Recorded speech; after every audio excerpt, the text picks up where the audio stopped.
আমাদের অনন্য স্টোরি সকল প্রকার পার্ট গল্প দেখতে আমাদের চ্যানেলটি সাবস্ক্রাইব করে পাশে থাকা বেল আইকনটিতে ক্লিক করে অল নোটিফিকেশন অন করে দিন।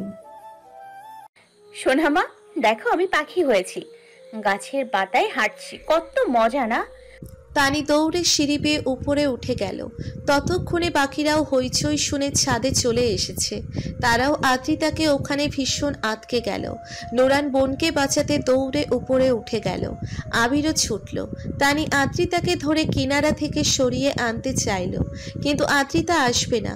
সে পাগলের মতো হাসছে আর বলছে, ছাড়ো আমাকে, আমি পাতার উপর হাঁটবো।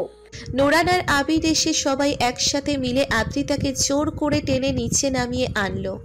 নিচে এসে আদ্রিতা নিবিড়কে দেখে বাচ্চাদের মতো হাসলো। তার সামনে এসে বলল, আমি আজ পাখি হয়েছি, উড়ে যাব অনেক দূরে।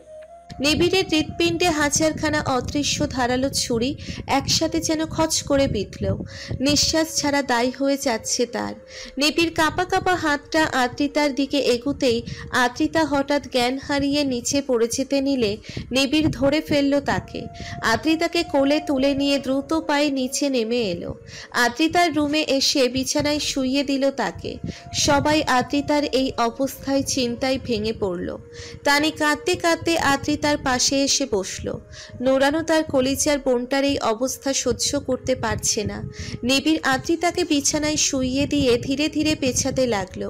দুই হাতে নিচের মাথা চেপে ধরে পেছাতে পেছাতে দেওয়ালের সাথে ঠেকে গেল। একসময় দেওয়াল ঘেঁষে বসে পড়ল সে। নিবিড় যেন চোখের সামনে নিজের দুনিয়া নড়ে উঠতে দেখছে। বুকটা জ্বলছে ভয়ঙ্কর ভাবে। বুকে হাত ঘষতে লাগলো সে। নিঃশ্বাস নিতে পারছে না।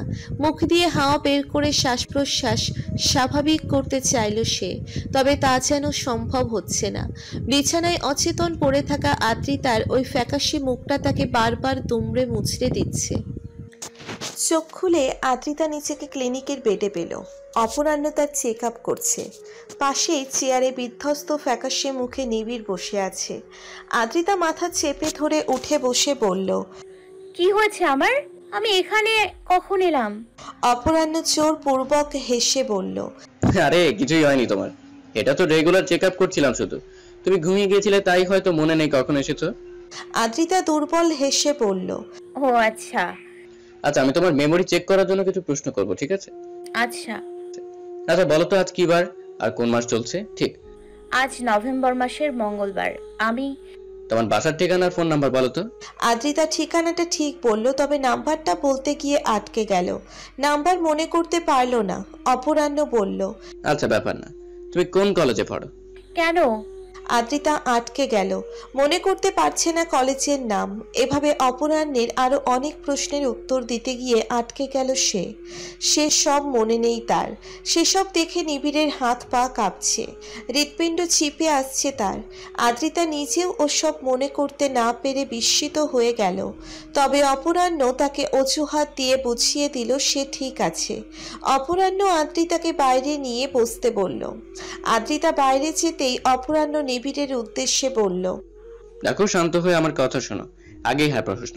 আদ্রিতার সিমটম দেখে প্রথমে যা সন্দেহ হয় তা হলো অ্যালজাইমার। এই রোগে আক্রান্ত রোগী ধীরে ধীরে সব ভুলতে শুরু করে। প্রথমে ছোট মোটো জিনিস ভুলে যায়, তারপর আস্তে আস্তে সব ভুলতে শুরু করে। তবে এখানে একটা কিন্তু আছে। তুই আমাকে আদ্রিতার জন্য আচরণগুলোর কথা যা বললি সেটাই ডিজিজে দেখা যায় না। যেমন হঠাৎ উত্তেজিত হয়ে যাওয়া, আবার বেহোশের মতো ছাদের উপর হাঁটা, এগুলো ডিজিজে কমন না।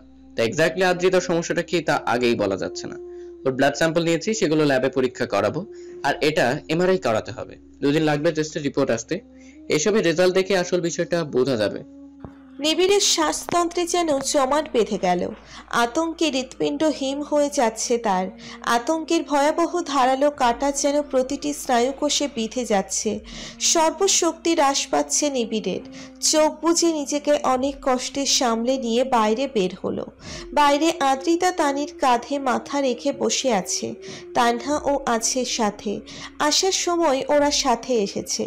আদ্রিতার মুখটা কেমন ফ্যাকাশে দুর্বল দেখাচ্ছে। ওই মুখটা দেখে নিবিড়ের বুকের মাঝে মুষড়ে ওঠে। সে এগিয়ে গেল ওদের কাছে। তানহার উদ্দেশ্যে বলল, তোরা বসো কিছুক্ষণ, আমি অরির এমআরআইটা করিয়া নিয়ে আসি। আদ্রিতা বলে উঠল, এমআরআই করাতে হবে কেন? নিবিড় আদ্রিতাকে স্বাভাবিক করতে বলল। কারণ তোর মাথায় গোবর আছে নাকি বুড়িগঙ্গার পানি আছে তার খোঁজ করা হবে। চল এখন। আদ্রিতা ভেঙচি কাটল নিবিড়ের উপহাসে। নিবিড় আদ্রিতার হাত ধরে ল্যাবের দিকে নিয়ে গেল। ওরা যেতেই ফোনে অপরাহ্নের মেসেজ এলো। কেবিনে যেতে বলেছে তাকে। তানহা মায়ের দিকে তাকিয়ে আমতা আমতা করে বলল, মা, একটু ওয়াশরুম থেকে আসছি। ঠিক আছে। তানহা অপরাহ্নের কেবিনের দরজা ঠেলে ভিতরে ঢুকতেই আচমকা অপরাহ্ন তানহার হাত ধরে টান দিয়ে ভেতরে টেনে নিয়ে দরজা আটকে দিল। তানহা হুমড়ি খেয়ে অপরাহ্নের বুকে এসে পড়ল। অপরাহ্নের ঠোঁটে হাসির রেখা। তানহা লজ্জায় নুইয়ে গেল। অপরাহ্ন তানহার গালে হাত রেখে বলল, কেমন আছো? মুখটা এমন শুকনো দেখাচ্ছে কেন? তানহা মলিন মুখে বলল, ওরির এমন অবস্থা দেখে মন ভালো থাকবে কিভাবে? বাড়িতে সবার মাঝে চিন্তা বিরাজ করছে। ওরির কি হয়েছে বলুন না, ও কবে ভালো হবে? এখনই কিছু বলা যাচ্ছে না, কেস অনেকটা কমপ্লিকেটেড।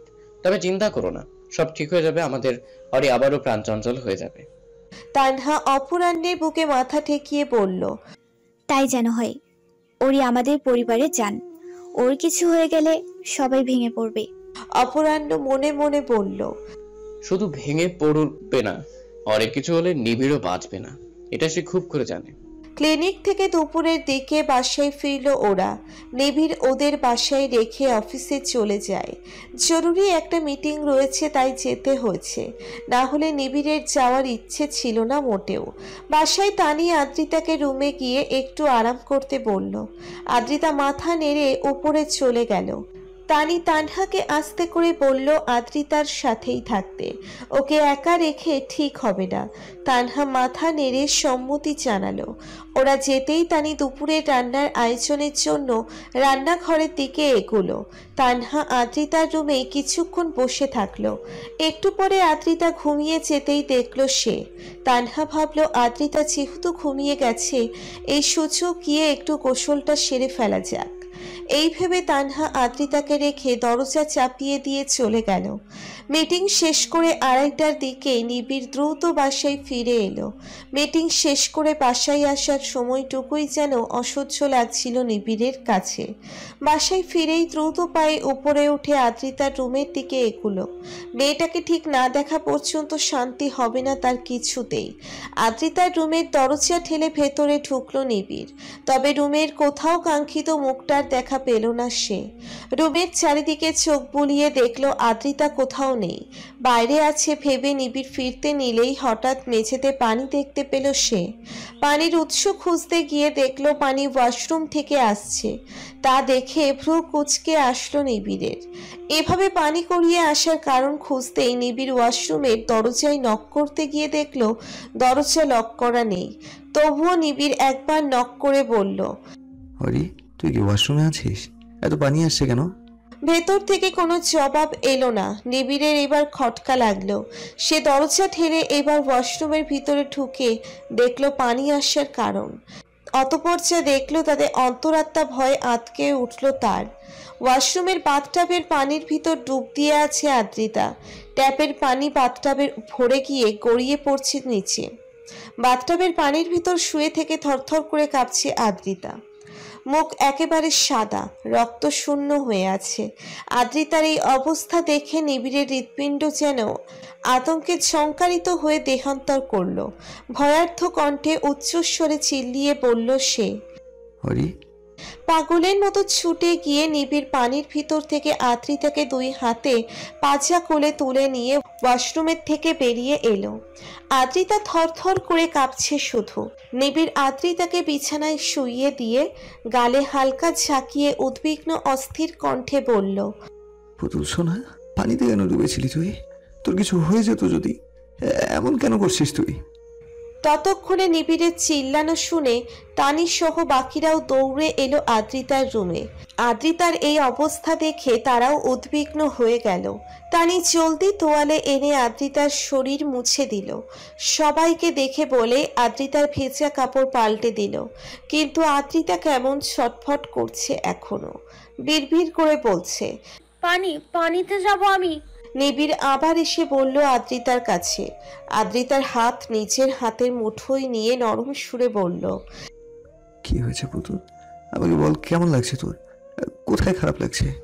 আদ্রিতা বিছানায় ছটফট করতে করতে অসহ্য সুরে বলল, জ্বলছে, আমার সারা শরীর জ্বলছে, আমি সইতে পারছি না, আমি পানিতে যাব, পানিতে যেতে দাও আমাকে। নিবিড় আদ্রিতার গালে হাত বুলিয়ে আদরের সুরে বলল, পানিতে যাওয়া যাবে না, দেখবি একটু পর সব ঠিক হয়ে যাবে। না পারছি না, আমি খুব জ্বলছে, পুড়ে যাচ্ছে আমার সারা শরীর। আদ্রিতা যন্ত্রণায় বিছানায় গড়াগড়ি খেয়ে কাতরাতে লাগলো। গলা কাটা মুরগির মতো ছটফট করতে লাগলো। সহ্য করতে না পেরে একসময় শব্দ করে কাঁদতে শুরু করলো সে। কাঁদতে কাঁদতে বেদনার্ত করুণ সুরে বলতে লাগলো, অনেক যন্ত্রণা হচ্ছে, সইতে পারছি না, পানিতে নিয়ে যান, না হলে মরে যাব আমি। নিবিড়ের মনে হচ্ছে তার হৃৎপিণ্ডটা কেউ টেনে বের করে নিচ্ছে। সে থাকতে তার প্রাণভোমরাটা এত কষ্ট পাচ্ছে, এই অপারগতায় নিজেকে মেরে ফেলতে মন চাচ্ছে। নিজেকে এই সময় দুনিয়ার সবচেয়ে অসহায় ব্যক্তি মনে হচ্ছে যেন। আদ্রিতার এমন করুণ অবস্থার কথা তানিও জানে। সহ্য করতে পারল না, মুখে আঁচল চেপে ধরে কাঁদতে কাঁদতে রুমের বাইরে চলে গেল সে। রুমে আপাতত অন্য কেউ নেই। আদ্রিতা এখনো ছটফট করছে আর কাঁদছে।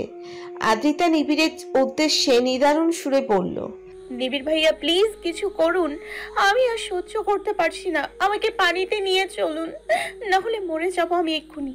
নিবিড় দুই হাতে আদ্রিতার মুখখানা ধরে করুণ আদুরে সুরে বলল, শ্, এই পুতুল, আমার লক্ষ্মী সোনা পাখিটা, টাকা আমার দিকে, কিচ্ছু হবে না তোর, আমি কিছু হতেই দিব না। নিবিড় মুখ নামিয়ে আদ্রিতার কপালে চুমু খেলো। পরপর সারা মুখে অধর ছোঁয়ালো। তারপর আদ্রিতার মাথা তুলে নিজের বুকের মাঝে জড়িয়ে নিল। আদ্রিতার সব যন্ত্রণা যেন নিজের মাঝে নিয়ে নিতে চাচ্ছে সে। তবে আদ্রিতার যন্ত্রণা এখনো কমছে না। কেউ আগুন ধরিয়ে দিয়েছে ওর সারা শরীরে।